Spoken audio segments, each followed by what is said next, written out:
When the daughter-in-law of the founder of U-Haul is found murdered inside her home, the big question was this a hired hit, or was this something completely random? Hello, true crimerers. This is the case of Eva Shoen. Viewer discretion is advised.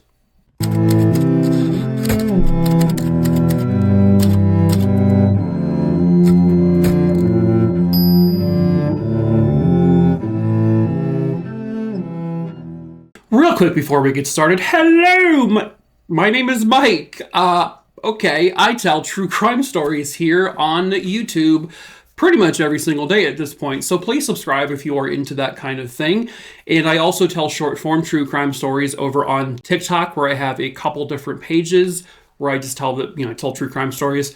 If you want to check that out, the links to those pages are in the link tree in the description of the video below, or the links will pop up here at some point in the beginning and also at the end of the video. Check it out if you want to. You don't have to, but you can if you want to. Also in that link tree below, you will find my merch store. We sell t-shirts and hoodies and stuff like that. We ship all over this wonderful world. Stop getting frisky, Mike. Okay, anyway, we ship all over the world. And the links to that is in the link tree as well, below. Words are hard to say today. And then lastly, if there is a case you would like this guy to cover, whether it be on YouTube or on TikTok, please send me a super quick a super quick email. The email is listed below. My email is listed below. And all you have to do is send me the name of the individual, where it happened, and when it happened, and I will add that name to my list. The list is over 6,100 names long.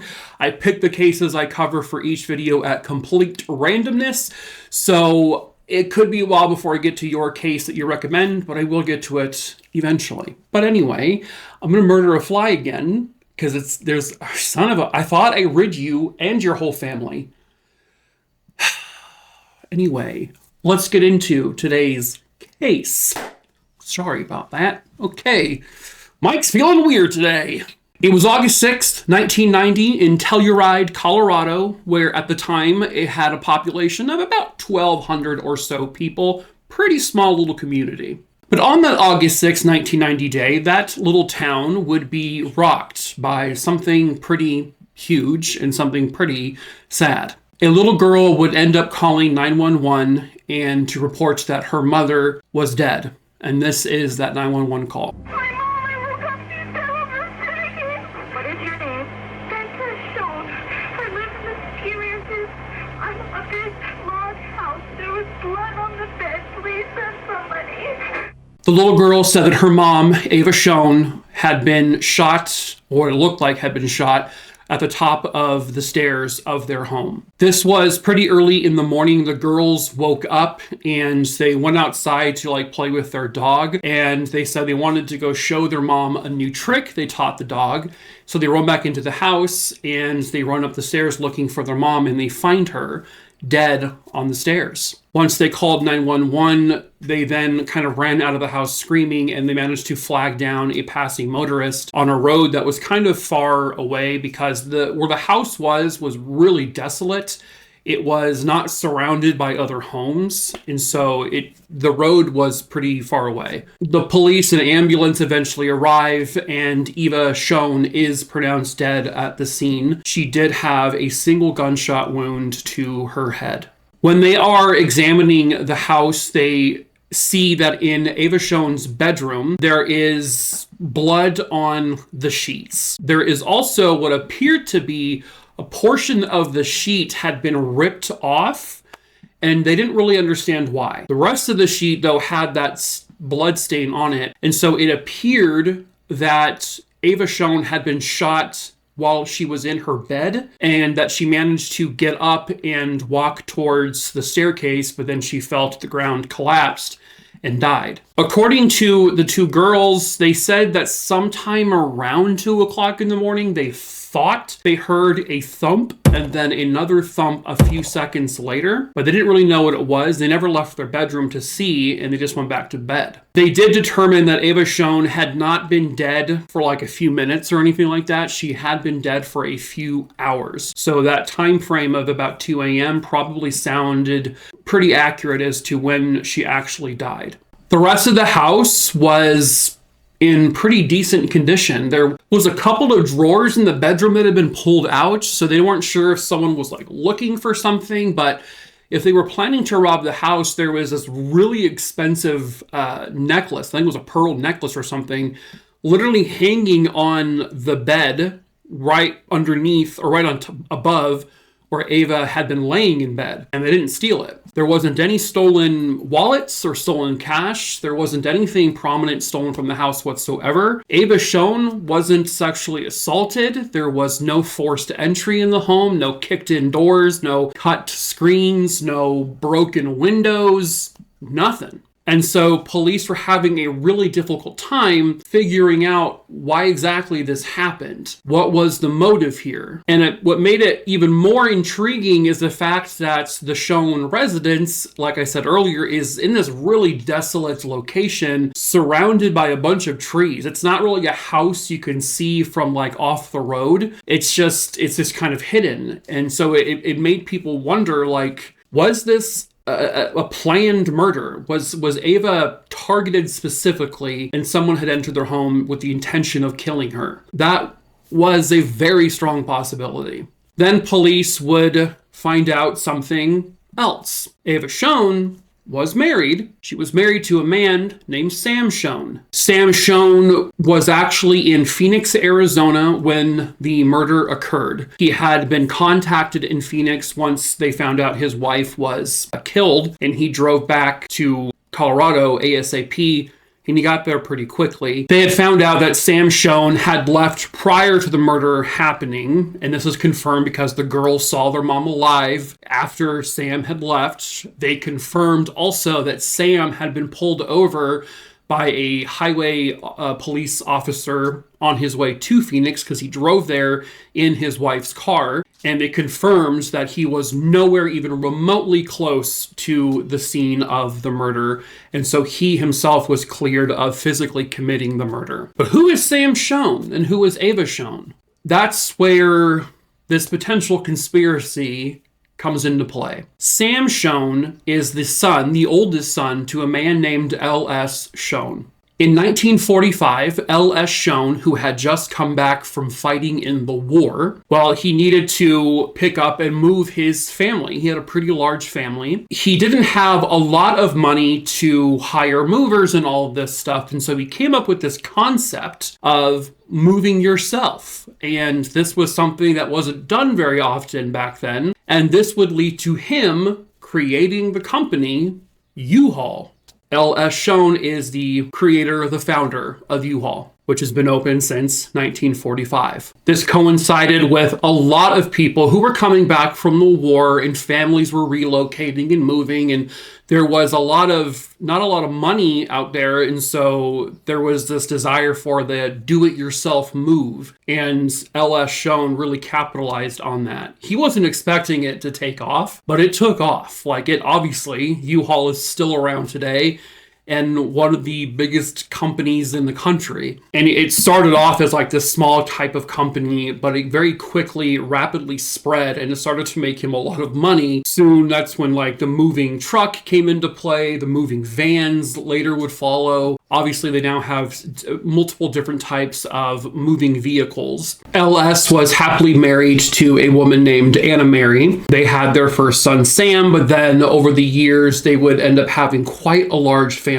At some point, LS and Anna Mary would move their family to Phoenix, Arizona, and then Anna Mary, she kind of suddenly passed from heart failure. And so LS was left behind to raise all the kids and run this company, but he would, later on remarry, and then he and his new wife would end up having a bunch more kids.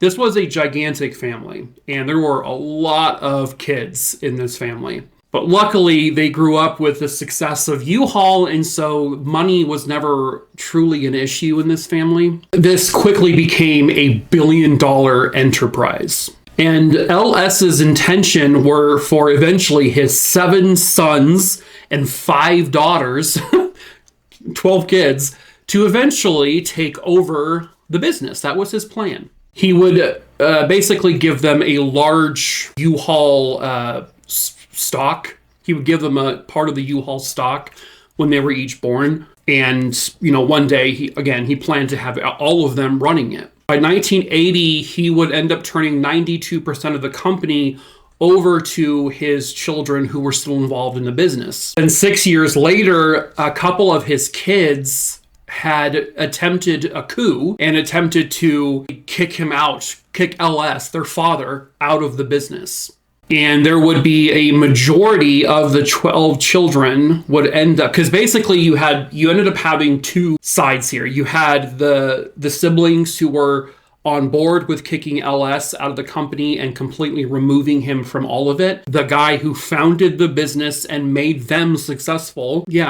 Great kids. And then there was the minority of the children who were on LS's side. On November 8th, 1986, they voted, and the majority of the children voted to completely remove LS as president and CEO of U-Haul. Eventually, LS, along with his oldest son, Sam, and a couple other of the children would end up suing the kids who turned on them and started this whole coup. And this was a lawsuit to regain ownership of the company. Sam Shoen, he initially never really wanted to be involved in the U-Haul business. I think he was going to medical school at one point. He being the oldest son, the first born in this entire family, LS actually intended for Sam to become the CEO of the company, but Sam never really did because that's just not what he wanted to do. Eventually, Sam would marry Eva Shoen and they would have 2 children together. Eva Berg was actually born on March 14th, 1946, and she was originally from the town of Larvik in Norway. And she was considered just a really nice person.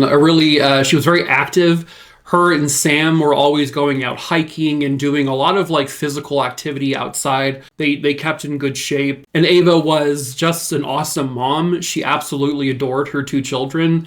She also loved animals. They had several dogs as well. Eva didn't have any genuine connection to the whole U-Haul saga other than being married to Sam, who was in the middle of this lawsuit of suing his siblings. So when Sam is told about what happened to his wife, Eva, he immediately tells police about this whole saga with him and his siblings and his dad with U-Haul. That led to the speculation of, was this a hit? Was this someone trying to silence Sam? Was the target supposed to be Sam, but he wasn't there, and Eva became the target? The thing is almost nobody knew that Sam was doing this trip to Phoenix.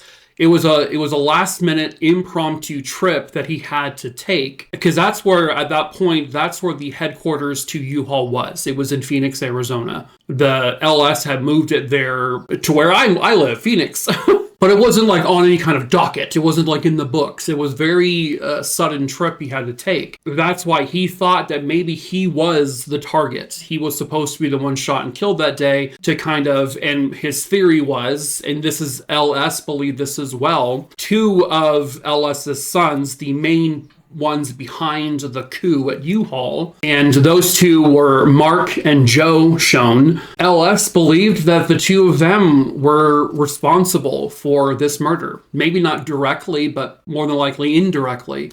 That maybe they hired someone to kill Sam because of this feud. LS goes on the news and he says they're fully capable of doing that. They are his own children, he is saying, are fully capable of pulling off an execution or an assassination of this type in order to get their way, in order to get people to shut up and move on from this lawsuit and let them have control of the company. So police had no choice but to go interview Mark and Joe Shoen because of all these allegations. But Mark and Joe were not being helpful whatsoever. They would not talk to police. They would not cooperate. They barely spoke to police at all. They didn't allow any of the employees of U-Haul to have conversations with police. And that made all of it sound really suspicious. Like, you're not going to talk to us. You don't want anyone to talk to us. You're ordering people not to talk to us, despite people saying that they think this may have been you, and you're going to say silence.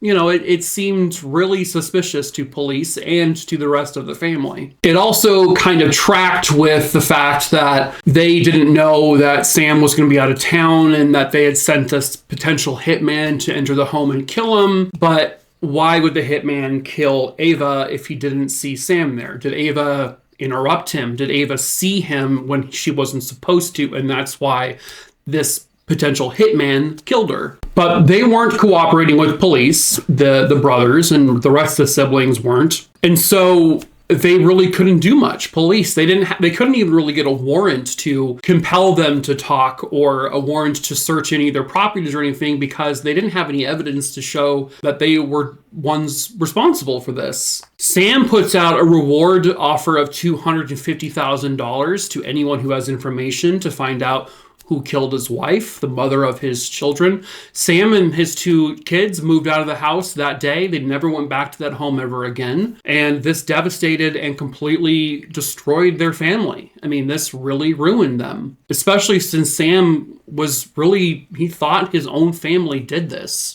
And outside of that, police didn't really have much. They had a shell casing found at the crime scene, and there weren't any fingerprints. There was no DNA left behind. There was no no blood that wasn't Eva's. There wasn't any hair samples. There was nothing. The only thing they ever got was a witness said they thought they saw a white Jeep Cherokee driving on the road around the Shoen house, kind of back and forth a few times that night. But that's it. No one ever knew who drove that car. No one had ever seen it before. And nobody knew who the owner was, and they were never found. Like I said, Sam was ruled out as a suspect. They looked into his finances to see if maybe he hired someone to do this. But there was no motive for him to have his wife killed. They were in a really happy marriage. They were both very involved in their kids' lives. There was nothing they could find to suggest that Sam had hired someone to do this. And so he was just completely ruled out. Eventually, the show airs on Unsolved Mysteries first in December of 1992. And they did not get any hits. They didn't get anything from that episode. I mean, they got some tips and stuff like they always get, but nothing was substantial, and none of it panned out to anything or anyone. They then rebroadcast the case in 1994. This time, they do get a very prominent phone call. A man named Kelly Lemons calls the police there in Colorado and says, "I think I know who killed Eva Shoen, and I'm pretty sure it was my brother-in-law." The brother-in-law of Kelly Lemons was 38-year-old Frank Marquis. Frank Marquis was a known criminal. He had served time for burglary and for rapes throughout the 80s, several of them. When the murder of Eva Shoen occurred, he was out on parole. He was confirmed to be in Telluride, Colorado. He wasn't living there, but he was there at that time frame. Frank Marquis was working at an auto repair shop. He was a mechanic in Santa Fe, New Mexico. But he had traveled to Telluride, Colorado, I think with a friend. When the episode of Unsolved Mysteries aired and Kelly Lemons had called police, he then is working with police to see if he can get a recording of Frank Marquis on the phone of talking about the Unsolved Mysteries episode, because Frank Marquis had boasted and bragged about it the first time the episode aired in 92, that he was responsible for the murder of Eva Shoen, but no one really took it seriously. But after it re-aired again, that's when, the brother-in-law was like, I'm going to call police. So he ends up calling Frank Marquis. This time the phone call is recorded, and this is that call. Kelly. Yeah. Hey, Frank. Hey. What's happening? Hey, that show was on again. They had it on Unsolved Mysteries again. Well, don't worry about it. You sure they can't trace nothing back to you? Absolutely. Nessie, I don't want to talk about this. Okay, You know what I mean? So he says he wasn't worried at all about the Unsolved Mysteries episode. He was really confident and cocky about it. He said, I've covered up all of it. He actually tells them that, he says, I think to Mr. Lemons, that he ended up cutting off a piece of the sheet from Eva Shoen's bed sheet because he had gotten his own blood on it. This tracks and lines up with the crime scene that there was this mysterious section of the white sheet cut off. No one really knew that.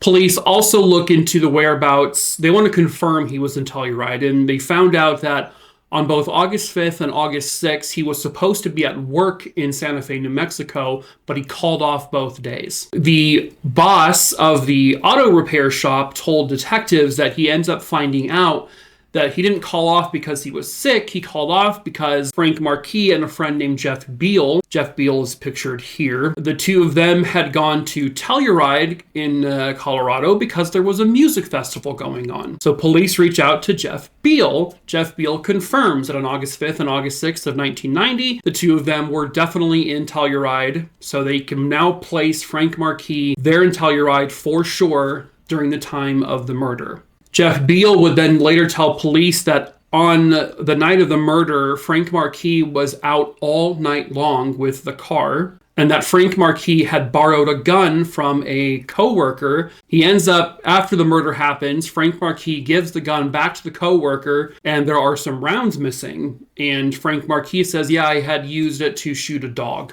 When police are able to collect the gun, it's a .25 caliber. So the ammunition they found at the house was actually a .25 caliber. And then the .25 caliber handgun that they were able to retrieve from the coworker, they were able to confirm it was the same type of weapon that would have been used to shoot and kill Eva Shoen. However, there was damage to the gun, and it looked like someone had deliberately scratched the barrel in order to hide any kind of the striations and stuff that would happen when you fire a round from a gun. They can tell, they can line it up. We all seen it on, forensic files. But because of the damage in the gun, which they felt was deliberate, they weren't able to confirm that this was the exact gun that was used. So on July 20th, 1993, after they've done a very extensive investigation into Frank Marquis, they have the recorded phone call, they have the gun, they have the confirmation he was in Telluride. They have plenty of evidence on him, and so they arrest him in Santa Fe, New Mexico,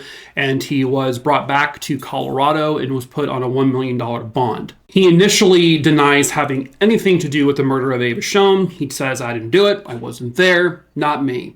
In February of 1994, police are still looking into this.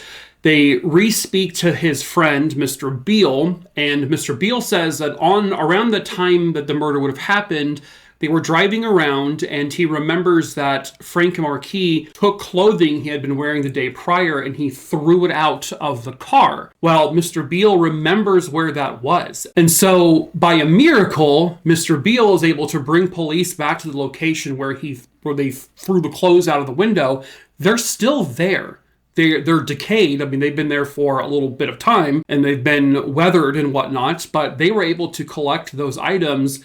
They went over each piece of clothing with a fine-tooth comb, and they actually found a strand of human hair. That strand of human hair would be confirmed to be Eva Shoen's hair. And they were able to confirm that those clothing items belonged to Frank Marquis, giving further evidence that he did this. In October of 1994, police represent more information to him, and he finally caves in and he confesses. This right here is a part of that confession. I walk in, and there was maybe a little light in the kitchen. I go towards the bedroom to see if anybody's in there. As I'm listening, I'm not hearing anything. So I slowly open the door.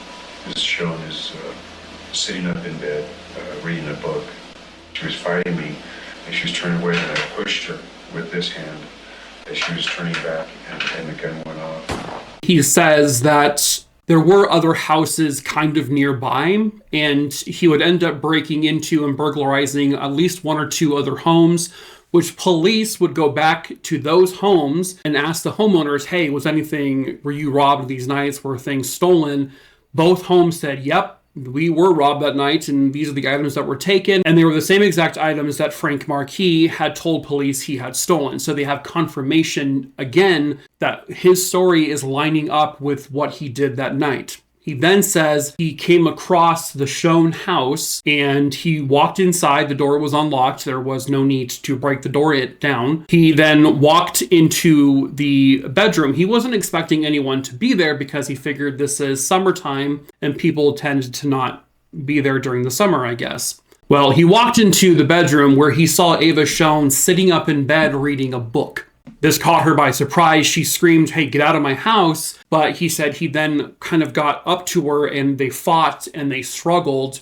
He says during the struggle, he had the gun in his hand and accidentally went off and he shot Eva Shoen. Police don't believe that, though. Police believe that he probably intended to rape her that night once he saw her, but he couldn't go through with that because he had shot her. But they believe that the gunshot was not accidental, that he did it intentionally because she saw him. However, they don't really have the evidence to say that he fully intended to kill her.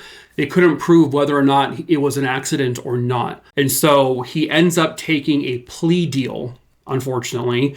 He pleads guilty to manslaughter and second-degree burglary, and he was sentenced to a grand total of 24 years in prison. He was released in November of 2011.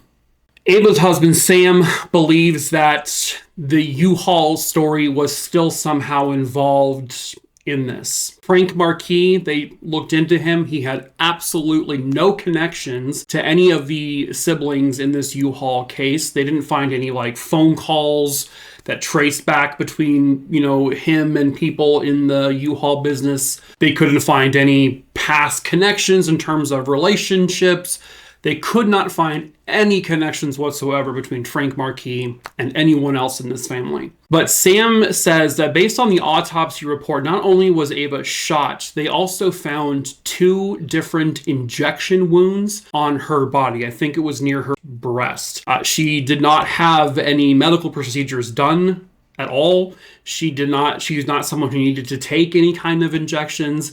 There was no needles in the house. So they never really were able to explain why she had 2 fresh injection marks on her. And that's where Sam kind of believes that there may still have been something to do with the U-Haul saga. Maybe this is a situation where Frank Marquis, maybe someone hired him to do this, but he came up with this story and lied about it because maybe he's afraid he's going to be killed by anyone else from the U-Haul situation. And so he needed to keep his mouth shut about that part of it. And he had to make up another story because he was caught dead to rights. But again, they really couldn't find anything to corroborate that either. Those injection wounds is a mystery. Did anyone from the U-Haul saga truly have anything to do with the murder? I can't sit here and say absolutely not, but no one can really say absolutely yes either. There is that sliver of chance, but there is no proof to back it up. It sounded like that Eva Shoen was, you have to look at it too from the timing of it, right smack in the middle of this big lawsuit where Sam and his dad and other siblings are trying to sue the other half of the family for control of this billion-dollar company, and all of a sudden one of them ends up dead. And it happens to be on a night when Sam takes an unplanned impromptu trip to Phoenix, Arizona. He was supposed to be home that night. It does make you wonder. It does make you kind of question the timing. It makes you question. It is very suspicious, but again, there's just no proof. And at this point, police consider this case closed and done with. From what I understand, I was reading there was with the lawsuit, I think the lawsuit ended up awarding LS and that side of the family over $1 billion. However, control of the company was still in, I think, Joe's control, Mark and Joe's control. I think Joe is, at least at some point, was still heading the company. And he had been running the company ever since the coup, kicking his dad out of it. Which, That's a shitty thing to do, by the way. Hi, your dad started that company from scratch. Like, he did that. He did that. He invested all of his time and money, and he gave his kids the riches and the fortune that they would end up making. He did that. And they would be like, f you, and they kicked him out of the company. Like, that's some bullshit. Like, ugh. That's just, ugh. In the end, Eva Shoen, I hope, and I hope there isn't more to this and that there really is no connection to the U-Haul thing, but hopefully in the end, Eva Shoen got the justice that she rightfully deserved. But that is it for this case, True Crime, a Rooney Dooney Dingleberry Dongs. I hope you found it interesting. As usual, please subscribe, give this video a like, follow me over on TikTok if you want to, check out the merch, recommend a case to my email, Addy. No one says Addy anymore. Mike, you got it. And yeah, follow me over on AOL. What? I don't have it. Who has AOL? Nobody has AOL, Mike. AOL. If you ever say a word so many times in a row and it sounds really freaking weird, like it's not AOL. You know what I mean? Mean.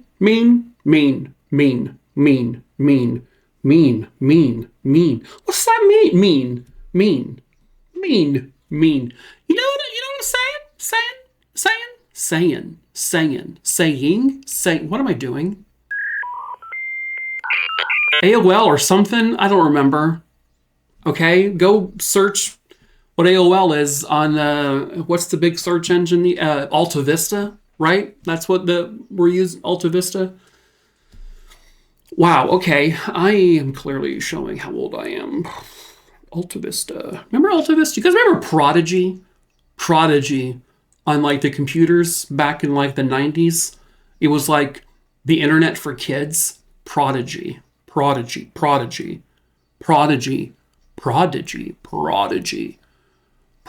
Anyway, look it up on AskJeeves.com if you're confused. I don't know what other search engines exist. So Alta Vista or Ask Jeeves or some shit. Yahoo! Okay, well, this was a discombobulated mess of a pile of shit. As usual. Anyway, ow, shit. Bye.